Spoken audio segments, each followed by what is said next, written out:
stats, but off the top of my head, I think these guys are quite possibly the strongest dudes on their team. And Abyssal Reef is a great map to finish things off on. Yeah, Meomaika is such an X factor for 1F Pro here, and Blysk, he may be very strong, and I've lost the word that I was going to use, but he's just kind of like very consistent in his play. He's hard to shake. He's like you try to all in him, but he's usually very good in his defense. Yes. But you just don't know what's going to be coming from Meomaika. No, you don't. Blysk is actually a player who historically is prepared very, very well for his opponents. But when something goes wrong, I've seen him tilt quite a few times, sort of, maybe not even in terms of mentality, but just sort of get a bit flustered and go, oh no, I actually don't know where I should be in my build right now. Or he makes a weird decision with his tech or something like that, and it sort of throws him a little bit. So I think Meomaika might actually be a really good match for him in that sense. But I suppose we'll find out what happens. Let's get that countdown started for the final map between Downfall and 1F Pro, currently sitting at 2 apiece. Can Downfall put another point on the board for this team league so far? Will 1F Pro, for the first night that we've seen them play as well, stick a point up there? Definitely going to be a tough one to call here. Abyssal Reef, players have had such a long time to practice on this map, but the patch does change it. And here we go into the game. Spawning in the top left, we have our Teal Zerg representing 1F Pro. It is Meomaika. And his opponent in the bottom right, representing Downfall once again tonight, this is Blysk. Oh, Blysk, once again, going up against a player like Meomaika and throwing the pylon down in the main here. Not worried about a wall off at the natural. Yeah, okay. Keeping it chill in his base for the moment. Let's see where Meomaika goes with this, because he is actually going to start off with a hatch first, but for him, I could never be like, yeah, he'll probably go into a very standard 3-base play, head into Lingbane Hydra. No, throw your build on a notebook out the window. You're just going to sort of strap in for the ride with this guy. Yeah, this guy has a Dungeons and Dragons dice to throw in terms of like different builds he can throw at people. Not no regular 6-point die. No. That's not enough for Meomaika. And yeah, I'm keen to see how Blysk goes up against a dude with weird play. I wish I could recall old series from Blysk and Ender, because I think that would be a good gauge of how things might roll. And I find it very amusing that Meomaika's being a bit of a bully at the natural base of Blysk at the moment, delaying the expansion in a Protoss-esque manner with just a single drone. He does lose it, but I don't know. Just out of spite, I feel like as a Zerg, it probably feels worth it. Ooh. Interesting here from Meomaika. That's the fastest third base he's ever taken. Wow. What is this? Cool. All right, we are going to grab 3 bases out of Meomaika. Only just now grabbing that gas in the main to move into some speedlings, some tech. But he is popping out 6 slings just for the defense. He can pick up that probe in his main if he decides to. But otherwise, he could choose to poke at the natural Blysk. He can start putting lings at key locations. For example, Blysk's third or other common attack pass. See what happens. Yeah, Mia is pretty stylistic when it comes to his first 6 slings. They go straight across the map, and they don't afraid. They're going to go right in there and try and just throw Blysk off his game. But Blysk, you'll see this coming. He's got a nice wall at the top there, but it is open and the Stalker is out of position. Uh-oh. And this is Meomaika. Razzle dazzle. 3-minute 6 slow ling timing coming out from Meomaika here, and it's actually going to do a bit of work. He's getting almost 2 probes already. Good micro out of Blysk there. Only loses 1 worker. Is Blysk even real? Oh my god. Well done to him, considering that he was not in the optimal position to deflect that. So he's just gonna come back and park himself down at the natural, start getting a bit more of a wall off here. He has the Robo finishing up there and adding on a gate.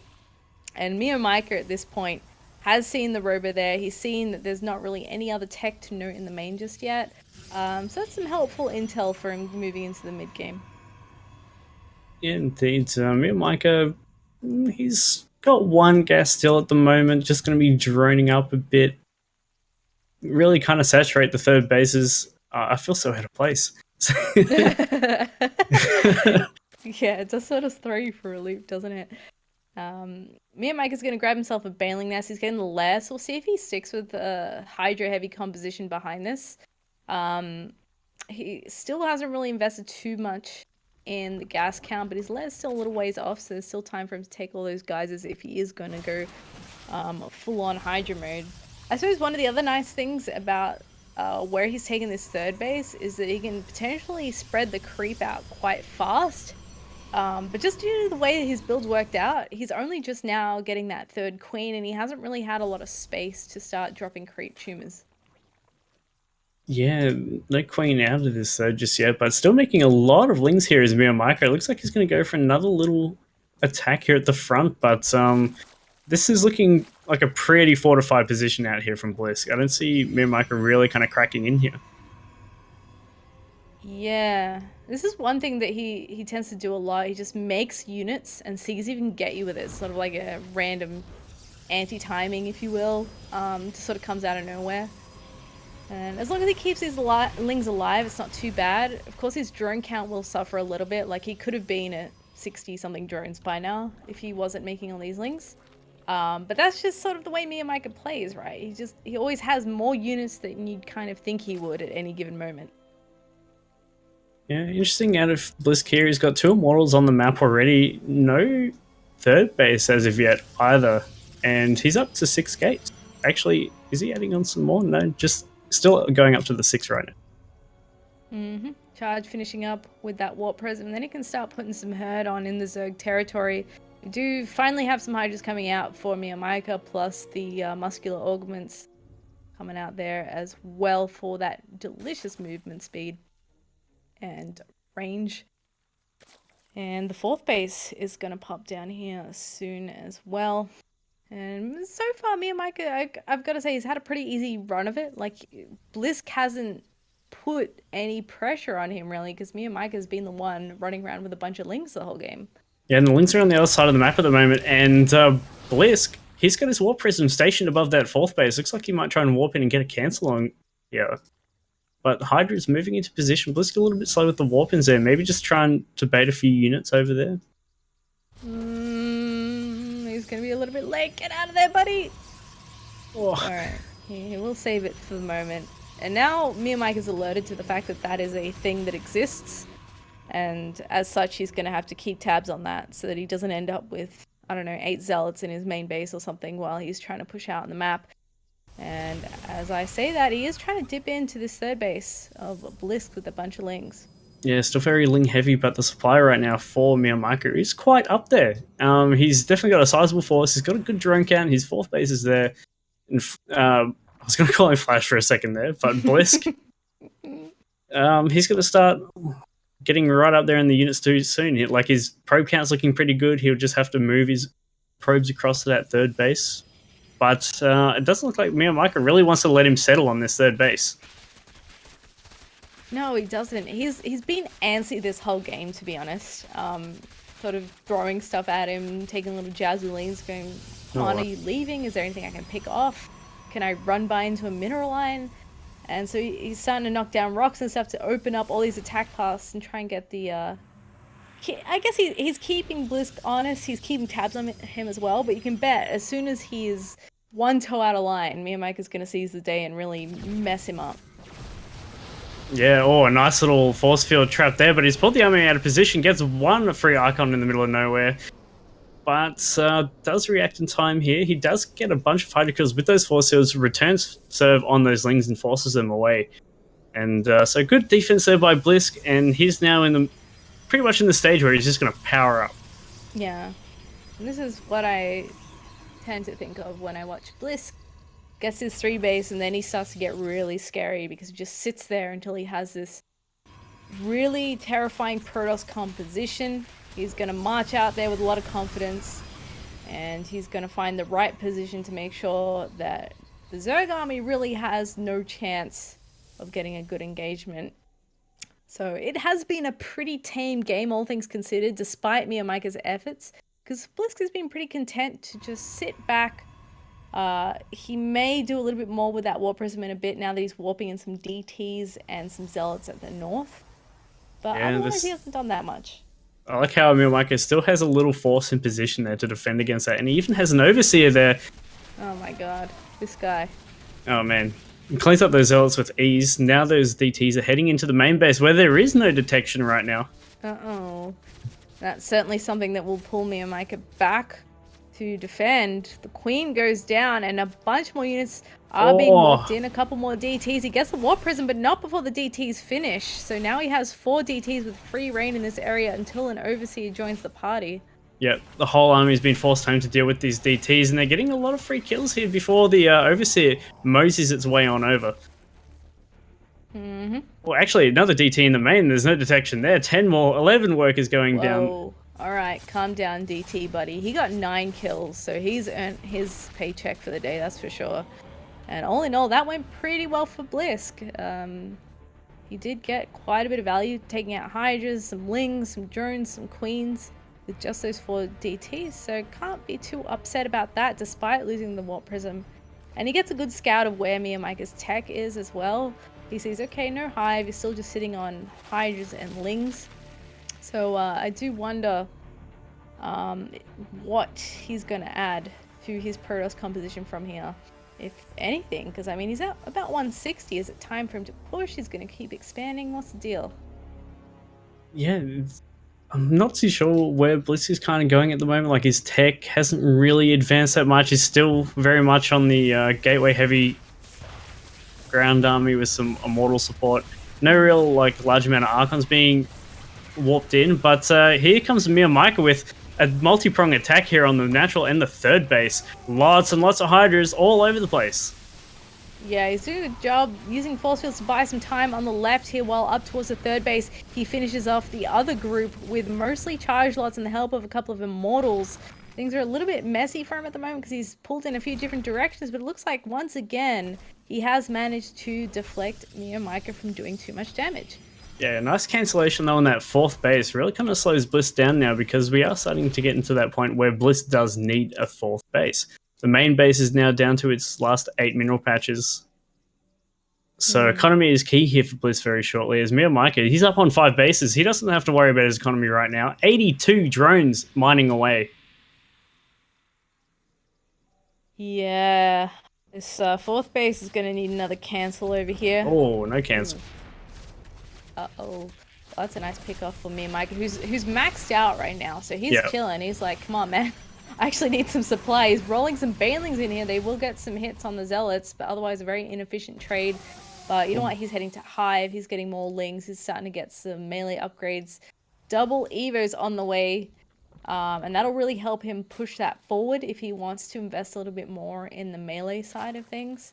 Because I'm curious to see if he's gonna just get heftier upgrades, or if he's actually gonna tech into Ultras and Broods. Oh, that's a very flimsy army, and those Storms do tons of damage to those Hydras. That was one thing I was gonna bring up hopefully before that fight. But yeah, he's a very Hydra heavy Zerg right now with many High Templar in the army of Blysk. And Storms can rain down on this army and can do a lot of damage if Meomaika doesn't split correctly. It certainly can. I don't know how Blysk does it, to be honest, because this Protoss army, sort of, like, it's really nice in a ball, and the High Templar are so slow. You only have so many Storms, but he's moving forward so bravely here, just being like, yeah, no, I'll get the minus Storms, don't even worry about it, man. Especially when all these Banelings have just morphed in, it makes me so nervous, but he does have a fair few force fields available to himself as well. And he could potentially get a really cost-efficient engagement with the right position. Yeah, lots more Archons coming in now. This is looking like a pretty tanky gateway army coming out from Blysk here, with heaps of Immortals in support. How many has he got? He's got 7. That's a lot of Immortals. Oh, a good surround though by Meomaika. The force fields, I know, dying out there to his own Archons, but he's still got a very heavy army, some very nice Storms on that army to the north. Both Blysk is Oh actually god. splitting up this army quite nicely. He's good. Storms again on the left side, and this looks like it could be Meomaika's downfall. There is just too much Protoss here. So many Immortals and Archons left over. Only Gateway units need to support this now. And this fourth base from Meomaika is starting to fall. Drones going down, and Immortals just look how fast they take down that hatchery. Such a patient engagement there from Blysk taking out the fourth. There's so many of these Hydras that were going to hatch at this base too, now getting cancelled because there's just too much firepower. They're getting taken out before they can even hatch. And Meomaika is sort of scrambling together these units once again. 20 more Lings in production. And Blysk doesn't have a huge amount. He no longer has force fields to support except for maybe one. No storms, and he's going headfirst into a whole bunch of Hydras. Will these Immortals and Archons be enough with the charge loss support? It's looking good. Drones are coming up the line. And he's pushing forward still. Man, those Archons did absolute work for Blysk in that engagement. Tanking everything, splashing the damage all over the place, and then the Zealots could get all the way into those Hydras as well, man. This fight is looking so good. Now Overlords are free for the taking here. Meomaika, you need to evacuate those. Oh my god, so many more Archons coming in. Meomaika's trying to scrape together a defense. He's got Lurkers on the way, which are pretty sweet. Those will definitely help out if he can make magic happen there. And there's only 2 observers for Blysk. I'm not sure. Okay, he has 1 with the army. So as long as that keeps alive, he might be okay. But he's dealt a serious blow to Meomaika's economy there. His own 4th base is up behind this. With a bit more money, he could even think about a 5th. Yeah, he's definitely got the control on the map now. Forcing Meomaika to defend into the local position definitely gives Blysk a lot of space back home. And this army just keeps beefing and beefing up here for Blysk. Yeah, it's all muscle at this point. There's not even that many Zealots or other Gateway units to support. And it's quite a scary force. You see the sheer number of Spine Crawlers that have come up from Meomaika. Yeah, what would have been the 5th base retaken right now is under fire, has to cancel, and now down to only a couple of bases. This base denial from Blysk is really all that he needs to keep doing as well to make Meomaika run out of options, because eventually he's going to need to get some more mining on another base. He's going to need to get some better tech to deal with what Blysk has. And Blysk has got to be feeling pretty relaxed right now. He's getting a 5th. His tech is looking good. He's continuing to flesh out with more Immortals. He's going to have more Storms for the next attack as well, which is very important considering that Meomaika, aside from Lurkers, is still dealing with a very squishy composition. Yeah, and here comes a huge force from Meomaika surging across the map. Lurkers, Hydras, and Lings still kind of scary to the Storms here, but a very nice spread on those Lurkers here as he sets up in front of the 5th base here of Blysk. Yeah. Would unabate him in there. Tell you what, Meomaika's got a really nice setup at the front here, sort of squeezing him, trying to force him into an engagement where Meomaika has the concave that he wants to engage with. He's got to be careful though. There's Templar at the front looking for the Storms. Yeah, get some nice feedback there on the Overseer, but Meomaika very smartly throws down some Changelings to drain the energy out of his Overseers.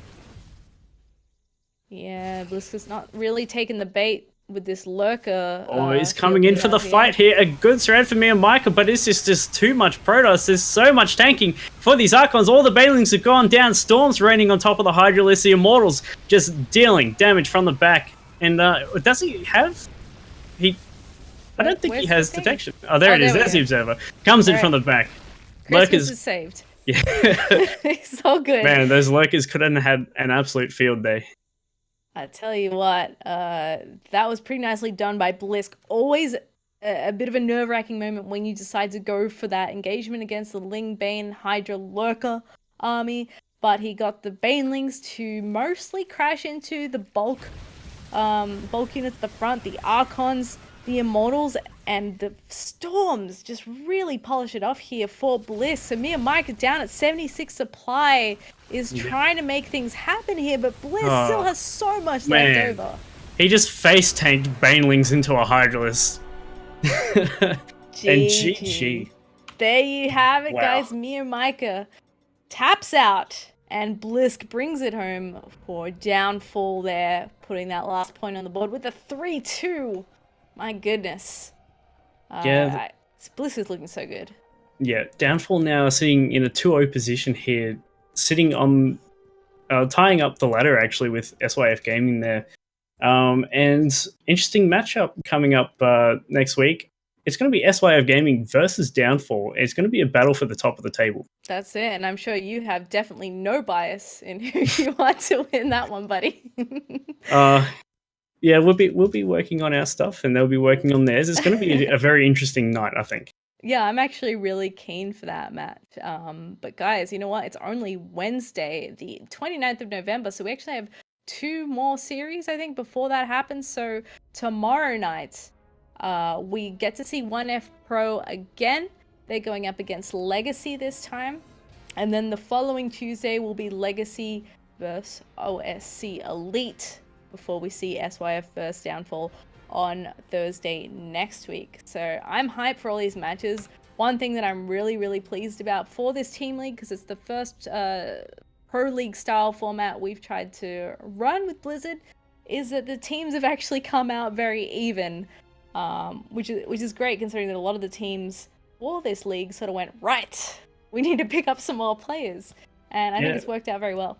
Yeah, definitely coming into this league, the big favorites everyone was talking about were Legacy and SYF, but man, 1F Pro and Downfall kind of really took that and just said, no, we're here too. And they've just been playing really, really well. Like they may have been taken down by Downfall last week, but looking at the matchups between 1F Pro and Legacy, it's going to be an interesting night, and I'm expecting an ace match. Yeah, it should be. And we've been blessed with a few ace matches already, which is really awesome. And I love that we have this platform now for these newer teams like Downfall and 1F Pro to strut their stuff and show what they're made of. It's been fantastic so far. So guys, that actually wraps it up for us tonight. Pretty quick stream considering we're gone from replays, but I hope you enjoyed those matches. We will endeavor to stream every single series. Even if they clash, we'll try and make up for it on a different night to make sure that everyone gets their game streamed. So thank you very much for watching. Any final comments from you, Insano? No, that series left me pretty speechless. Don't know what I was expecting coming into that, but well played to Downfall. They planned their matchups really well. They certainly are. So guys, make sure you tune in at 7 p.m. tomorrow for the next round of matches. Once again, this is the Blizzard ANZ Pro League brought to you by GameStar. I hope you've been enjoying the show so far. We definitely have been.